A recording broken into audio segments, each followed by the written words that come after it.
The Galactic Council's emergency session had been called for the third time in 50 years, and everyone knew why. 47 different species filled the massive chamber, their voices creating a cacophony of clicks, whistles, and electronic translations that hurt the ears. The holographic displays showed the same shocking numbers over and over again, numbers that had kept the galaxy's leaders awake for weeks. Humans had won everything, not just most things. Not just an impressive showing, everything. In the 5th Galactic Olympics, held on the neutral station orbiting Kepler Prime, humanity had claimed 17 gold medals across categories that should have been impossible for any single species. To dominate, they beat the Aquarians at underwater endurance. They outran the speeders in zero-gravity races. They solved puzzles faster than the logic masters and created art that made the aesthetic guild weep with envy. Roy Barnes sat in the human observation section, watching the chaos unfold below. As Earth's chief athletic coordinator, he had expected some complaints after their athletes performed so well. He had not expected this level of panic. The alien representatives were practically screaming at each other, and several had to be physically restrained by security drones. The Vrex representative, a tall crystalline being named Tal, finally managed to bring order to the chamber. His voice boomed through the translation system as he addressed the crowd. "We are here because the natural order has been disrupted. For 3,000 years, our competitions have maintained balance. Each species excelled in their biological strengths. The swimmers dominated water events. The flyers ruled the air competitions.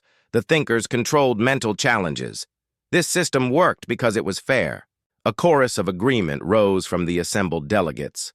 Roy noticed how they all avoided looking toward the human section, as if eye contact might somehow make the problem worse. Tal continued, his crystalline features reflecting the chamber's lights in angry patterns. Then humans arrived. In just 5 Olympic cycles, they have shattered records that stood for millennia. They have made our specialized athletes look like amateurs. They have proven that our entire understanding of biological limitations was wrong. The accusations came fast after that. The Quilaxi delegate, her gossamer wings trembling with emotion, stood to speak. In the mental agility trials, humans demonstrated cognitive flexibility that borders on cheating. They changed their thinking patterns during the competition itself.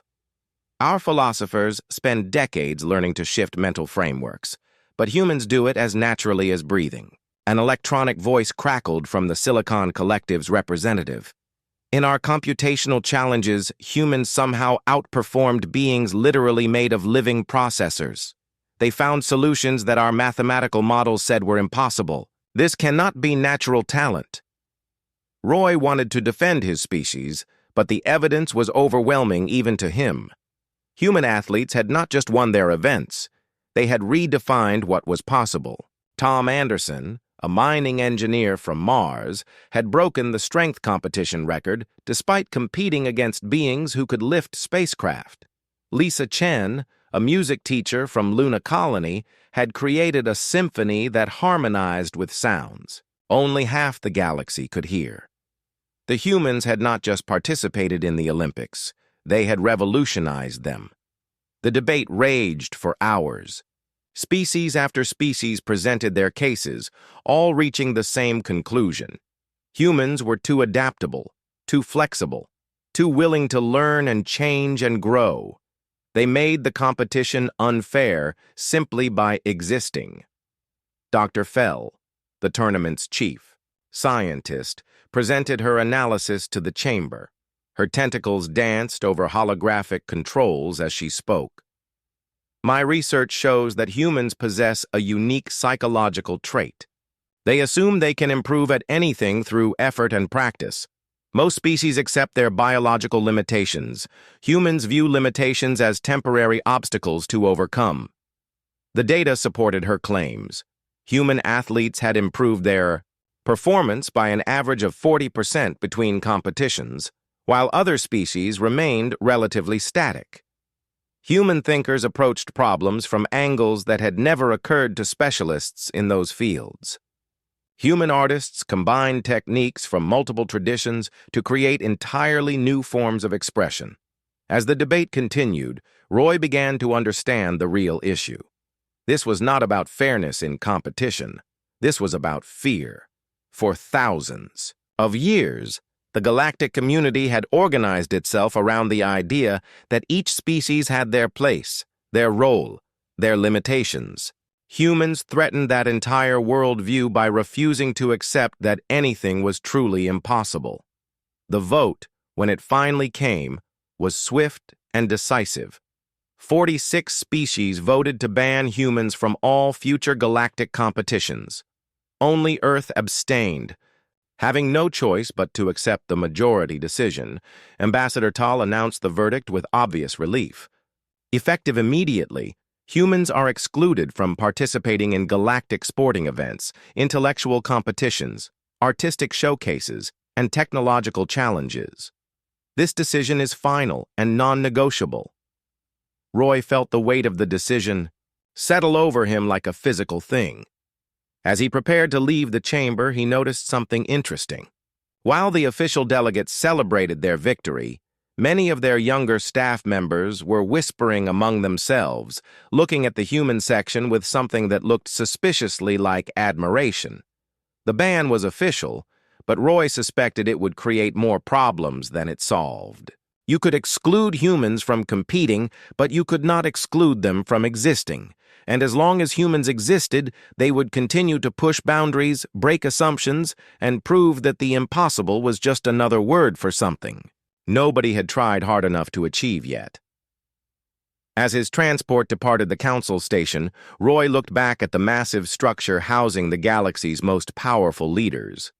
They thought they had solved their human problem with a simple vote. They had no idea they had just made it infinitely worse. The galaxy had spent 3,000 years learning to accept limitations. Humans had spent their entire existence learning to overcome them. That fundamental difference was not going away, just because of a ban.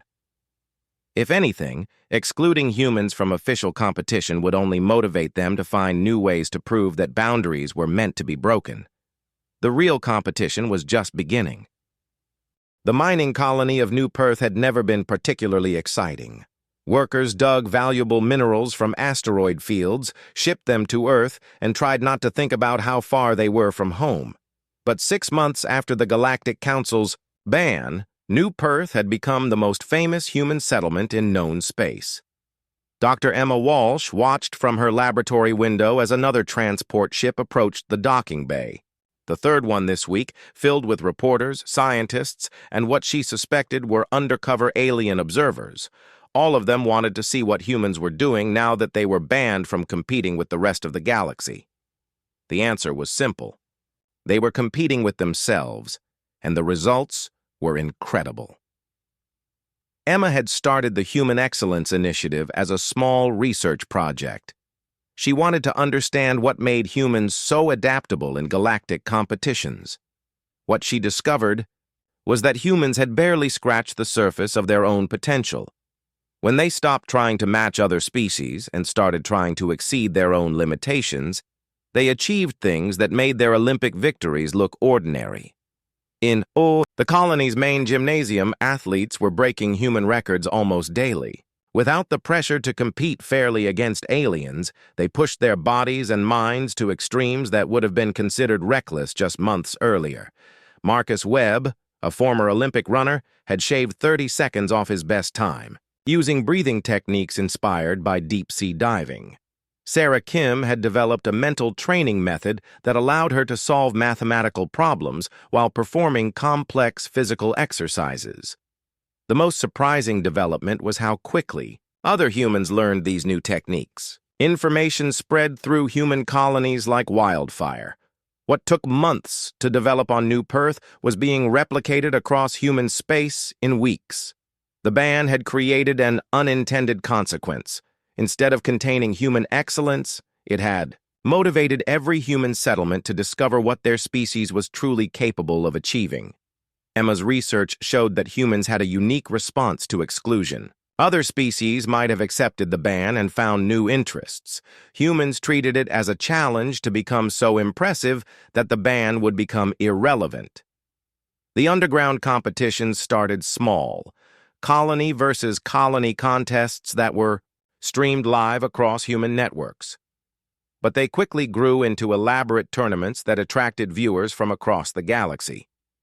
Officially, alien governments condemned these events and forbade their citizens from watching. Unofficially, human programming was getting more viewers than any official galactic entertainment. Tom Rodriguez, who managed the colony's communication systems, showed Emma the latest viewing statistics. "We had 12 million non-human viewers for yesterday's problem-solving tournament," he said, his excitement barely contained.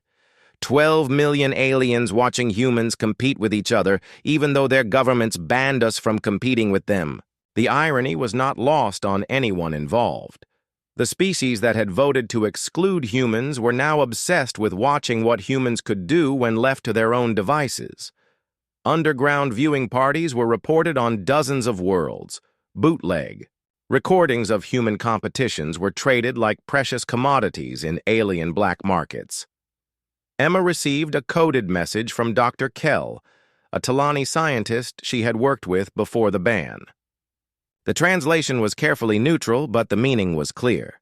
Young Talani were abandoning their traditional meditation practices and trying to copy human mental flexibility techniques they had seen in illegal recordings. The Talani government was concerned about losing their cultural identity to human influence. Similar reports came from other worlds. Vrek's youth were experimenting with human-style adaptability training. Kilaxi artists were incorporating human, creative methods into their work. Even the Silicon Collective was reportedly studying human problem-solving approaches to improve their computational efficiency. The ban had created exactly the opposite of its intended effect. Instead of reducing human influence on galactic culture, it had made humans mysterious and desirable. The forbidden fruit effect was driving unprecedented interest in human capabilities and methods. Emma's team documented everything. They recorded human achievements, analyzed the techniques that made them possible, and distributed the information freely across human space. If the galaxy would not let humans compete officially, humans would show them what they were missing through their own excellence. The breakthrough came when Lisa Park, a former Olympic swimmer, achieved something that should have been impossible. She held her breath underwater for 43 minutes while solving complex equations, combining mental and physical extremes in ways that redefined human potential. The video of her achievement was viewed more than any single piece of content in galactic history. Ambassador Tal sent an unofficial message to Earth's government requesting information about human training methods for academic research purposes. Similar requests came from 17 other species. They were all asking the same question. How were humans achieving these impossible feats, and could other species learn to do the same? Emma smiled as she drafted her responses. The galaxy had banned humans from competing because they were too good. Now they wanted to learn human secrets because humans had become even better in isolation. The ban was supposed to level the playing field, but it had only motivated humans to play a completely different game. As she looked out at New Perth's busy docking bays, Emma realized that humanity had achieved something unprecedented. They had been excluded from galactic society and had responded by becoming so impressive that galactic society was desperate to be included in human activities. The underground circuit was no longer underground. It was the main event, and everyone wanted tickets to the show. The question was no longer whether humans deserved to compete with other species. The question was whether other species were worthy of competing with humans. The boardroom of Kex Industries occupied 3 floors of the tallest building on Commerce Station Alpha, but today it felt cramped. Holographic displays covered every wall, showing charts and graphs that painted a picture of corporate disaster. The numbers were so bad that several board members had asked for the data to be verified 3 times. Morth Kex, the company's founder and CEO, stared at the financial reports with growing disbelief. his entertainment empire, built over 2 centuries of careful investment and strategic partnerships, was collapsing faster than a dying star. Viewership for official galactic competitions had dropped by 60% in just 8 months. Advertising revenue was in free fall. Stock prices were approaching levels not seen since the company's early days. "Explain to me again how this happened," Morth said, his 4 eyes focusing on different displays simultaneously. His species, the Korthak, were known for their business acumen and emotional control, but even he was struggling to remain calm. Fel, his marketing director, manipulated the holographic controls with her tentacles, bringing up viewer engagement. Statistics. The human ban was supposed to restore balance to galactic competitions. Instead, it created a content crisis. Our audience was not just watching for fair competition. They were watching to see what was possible. The data told a story that nobody had predicted. When humans dominated galactic competitions, viewership had actually increased. Audiences tuned in to see records broken and assumptions shattered. They wanted to witness the impossible becoming routine. The ban had removed the most compelling element of galactic entertainment, leaving behind predictable contests between species who had competed the same way for thousands of years. "Look at these engagement metrics," Fel continued, highlighting specific data points. "Before the human ban, our most popular events were the ones where humans participated. The swimming competitions with humans versus Aquarians drew 3 times the audience of pure Aquarian events. The mental challenges featuring humans had the highest viewer retention rates in our history. Board member Zal, representing the Silicon Collective's investment interests, processed the information with electronic efficiency. The correlation is clear. Human participation generated viewer interest far beyond their proportional representation in the competitions. Their exclusion created a content vacuum that we have been unable to fill. But the most shocking revelation was yet to come. Kex Industries had commissioned a secret study of illegal content consumption across the galaxy, and the results were staggering. Underground human competitions were generating more viewer engagement than all official galactic programming combined. "This is the part that should concern us most," Fel said, bringing up new displays. "Bootleg human content is not just popular, it is dominating galactic entertainment markets. Beings are paying premium prices to watch humans compete with each other, while our official programming struggles to maintain basic viewership." The numbers were undeniable. Human competitions were being watched by species who had never shown interest in athletics before. Intellectual contests featuring humans drew audiences from across the galaxy, including species who had their own superior thinking abilities. Even human artistic performances were attracting viewers who had previously dismissed human culture as primitive. Morth realized that Kex Industries faced an existential crisis. They had invested everything in official galactic competitions, but audiences wanted to watch humans. The ban had not eliminated human influence on galactic entertainment. It had made human content more valuable by making it forbidden. "We need a solution," Morth announced to the board. "Our competitors are already exploring ways to incorporate human content into their programming. If we do not act quickly, we will lose our market position permanently." The breakthrough came from an unexpected source. Junior Executive Hex, barely old enough to have voting rights in his species' government, presented an idea that was so audacious it bordered on insanity. "What if we make humans the prize instead of the competitors?" The boardroom fell silent as the implications sank in. Instead of having humans compete against other species, they could have other species compete for the right to interact with humans. "Train with them. Learn from them. Access their methods and techniques." "The Human Acquisition Tournament," Hex continued, his enthusiasm growing as he spoke. "Species compete in their traditional strengths, but the winners earn partnerships with human colonies, cultural exchanges, training programs, research collaborations. We turn human expertise into the ultimate reward." Fel ran the projections in real time, her tentacles dancing over the controls as she processed the commercial possibilities. "The demand exists. Our intelligence reports show that dozens of species are already trying to establish unofficial contact with human settlements. If we formalize this process and make it competitive, we could create the most popular entertainment property in galactic history. The legal challenges were significant. The Galactic Council had banned human participation in competitions, but they had not banned humans from being the subject of competitions. Other species competing for human partnerships would technically comply with the ban while satisfying audience demand for human content. Zal's electronic voice crackled with interest. The economic potential is enormous. Species would pay substantial fees to enter such competitions. Broadcasting rights would command premium prices. Sponsorship opportunities would be unlimited. But the most appealing aspect was psychological. The ban had made humans mysterious and desirable. By making human partnerships the ultimate prize, Kex Industries would be capitalizing on the very exclusion that had created the entertainment crisis. Morth made the decision with characteristic swiftness. Prepare a proposal for the Galactic Council. Present it as a solution to the human problem.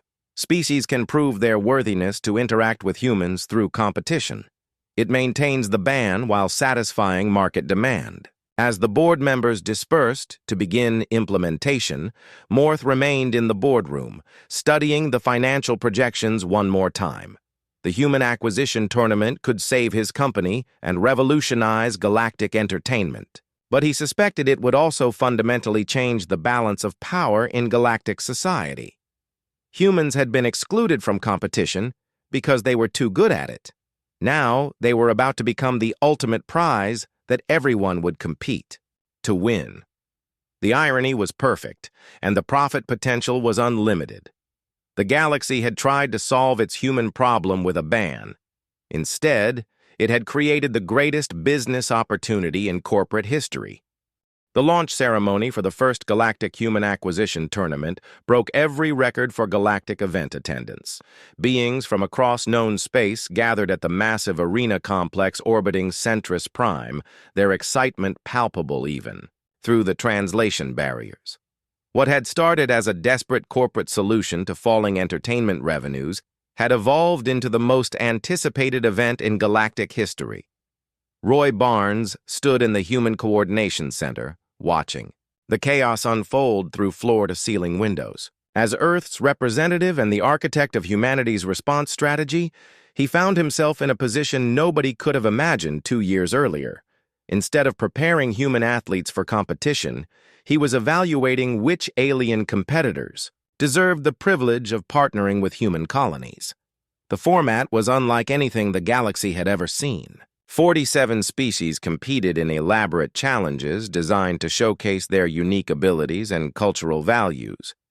But instead of competing against humans, they were competing for humans.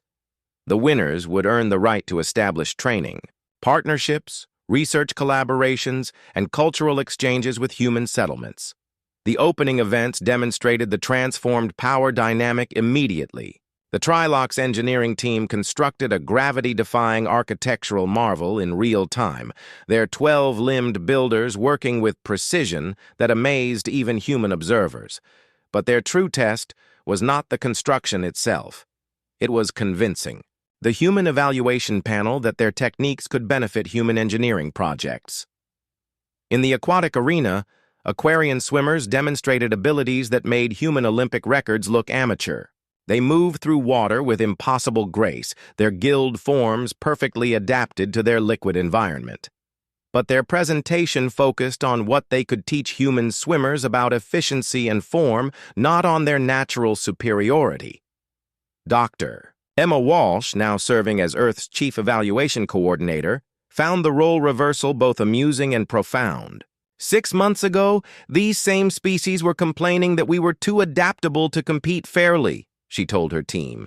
Now they are trying to prove they are worthy of teaching us their techniques.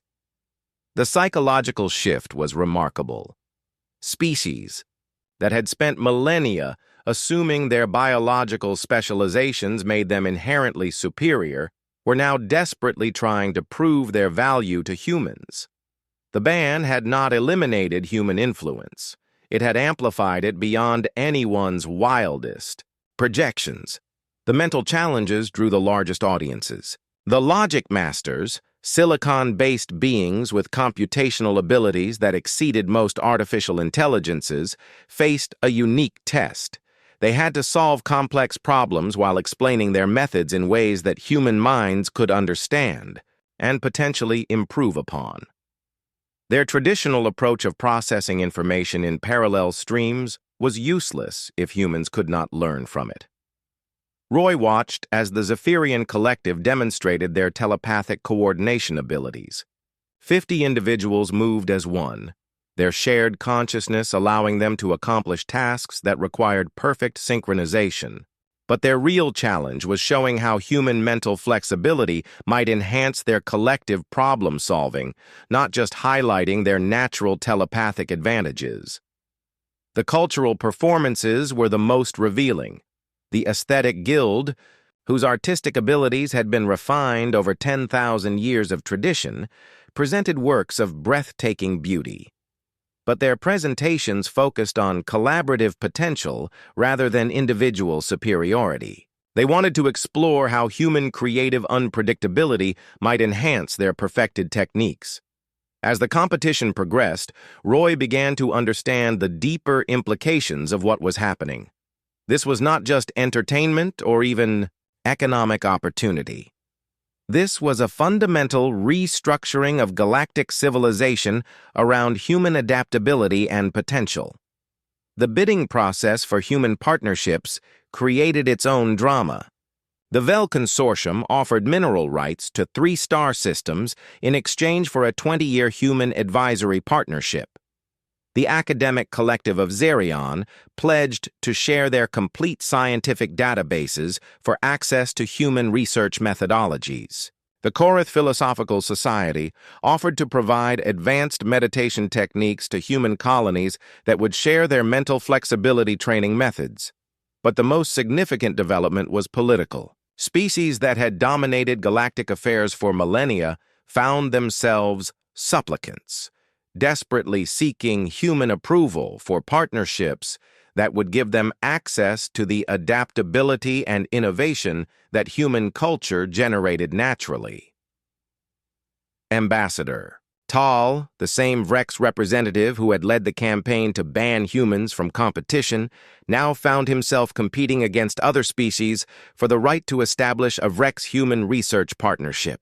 His presentation emphasized how traditional Vrex stability could benefit from human innovative thinking, completely reversing his previous position that human adaptability was a threat to galactic order. The tournament results reflected the new reality. Species were ranked not on their traditional strengths, but on their potential to contribute to and benefit from human partnerships. The winners were not the most powerful or advanced species, but the ones that demonstrated the best understanding of how to collaborate with human unpredictability and growth-oriented mindset. Roy announced the first partnership selections to an audience of billions.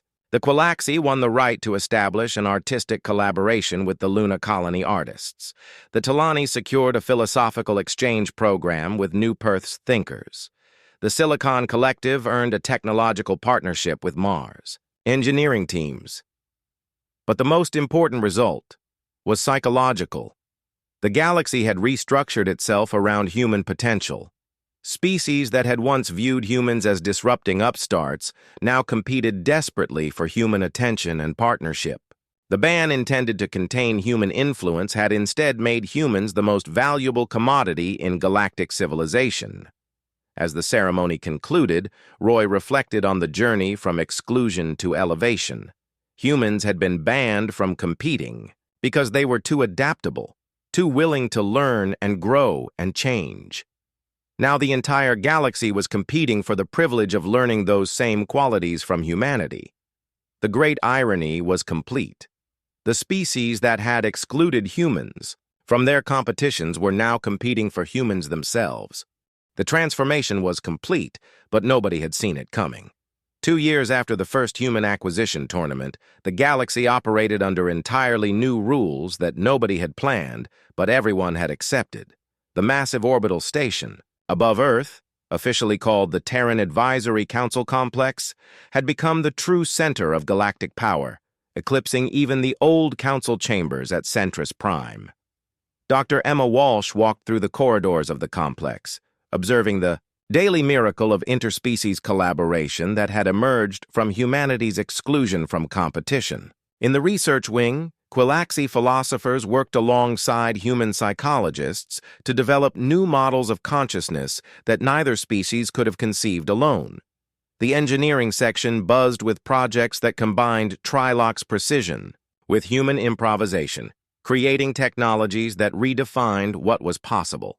The numbers told the story of unprecedented change. 43 species now maintained active partnerships with human colonies, compared to the 12 diplomatic relationships that had existed before the ban.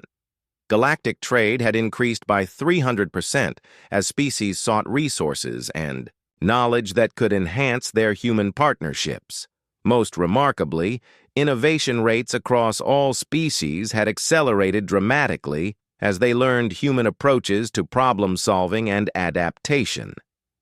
Roy Barnes, now director of the Terran Advisory Council, reviewed the morning's partnership applications.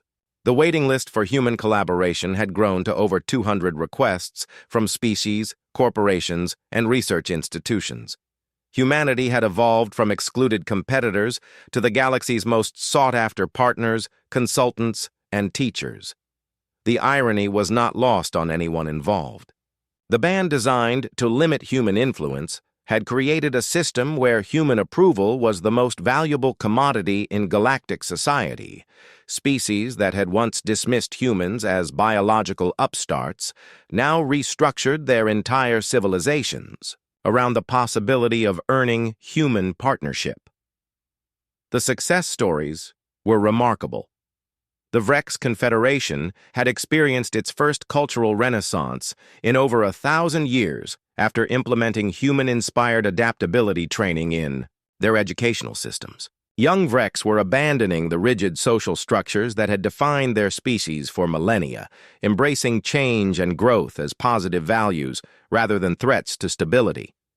The Talani had achieved breakthrough discoveries in quantum consciousness, research by combining their natural telepathic abilities with human mental flexibility techniques. Their traditional meditation practices, refined over 10,000 years, had stagnated until human partners introduced concepts of deliberate cognitive adaptation that revolutionized their understanding of mental development.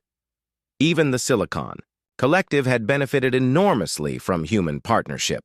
Their computational efficiency had improved by 40% after incorporating human-inspired creative problem-solving algorithms that approached challenges from unexpected angles, rather than following logical progressions. But the most profound change was psychological. The galaxy had discovered that biological specialization, while providing advantages in specific areas, also created limitations that prevented growth and adaptation. Humans had demonstrated that assuming improvement was always possible was more valuable than accepting natural limitations as permanent. Ambassador Tal requested a private meeting with Roy, a development that would have been unthinkable during the ban controversy. The same Vrex representative, who had led the campaign to exclude humans, now served as his government's chief advocate for expanding human partnerships. "I owe your species an apology," Tal said, his crystalline features reflecting genuine regret. "We thought we were protecting the integrity of competition when we banned human participation. We did not realize we were denying ourselves the greatest opportunity for growth in galactic history." Roy smiled, looking out at the complex's main plaza where beings from dozens of species collaborated on projects that would have been impossible under the old system. "You wanted to keep us out of your competitions because we were too adaptable. Now you are competing with each other for the right to learn our adaptability techniques." The transformation had created its own challenges. Traditional power structures were dissolving as species that had dominated galactic politics for millennia found themselves dependent on human partnerships for continued relevance. The old Galactic Council still existed, But real decisions were made in consultation with human advisors who understood how to navigate change and uncertainty. Dr. Emma Walsh's research had identified the key factor that made humans so valuable as partners. It was not biological superiority or natural talent. It was the fundamental human assumption that any limitation could be overcome through effort, creativity, and persistence. This mindset, when shared with other species, had revolutionary effects on their capabilities and achievements. The economic implications were staggering. Human advisory services had become the galaxy's most profitable industry. Species paid enormous sums for access to human problem-solving methods, adaptability training, and innovation techniques. Earth's colonies found themselves with unprecedented wealth and influence, transforming from frontier settlements into centers of galactic learning and development. The cultural changes were equally dramatic. Human languages had become the galaxy's primary lingua franca, not through conquest or dominance, but because other species wanted to understand human concepts that had no equivalent in their own cultures. Human art, literature, and entertainment dominated galactic media markets as beings sought to understand the mindset that made humans so adaptable and successful. As Roy prepared for the day's council session, he reflected on the journey from exclusion to elevation. The Galactic Council had banned humans from competing because their adaptability made competition unfair. In response, humans had become so impressive in isolation that the entire galaxy had restructured itself around the desire to learn from and partner with humanity. The ban had backfired in the most spectacular way possible. Instead of limiting human influence, it had made humans the most influential species in galactic history. Instead of restoring balance to competition, it had created a new form of competition where species vied for human approval and partnership. The ultimate irony was that humans had achieved galactic dominance not through conquest or force, but through exclusion. The galaxy had made humans the grand prize in their attempt to keep humans out of their games. Now everyone was playing humanity's game, where the only rule was that there were no permanent limitations, only temporary obstacles waiting to be overcome. Looking out at the bustling complex where the future of galactic civilization was being shaped daily through human-alien collaboration, Roy realized that the ban had given humanity something they could never have achieved through competition, alone. It had given them the opportunity to teach the entire galaxy that anything was possible if you refused to accept that it was not.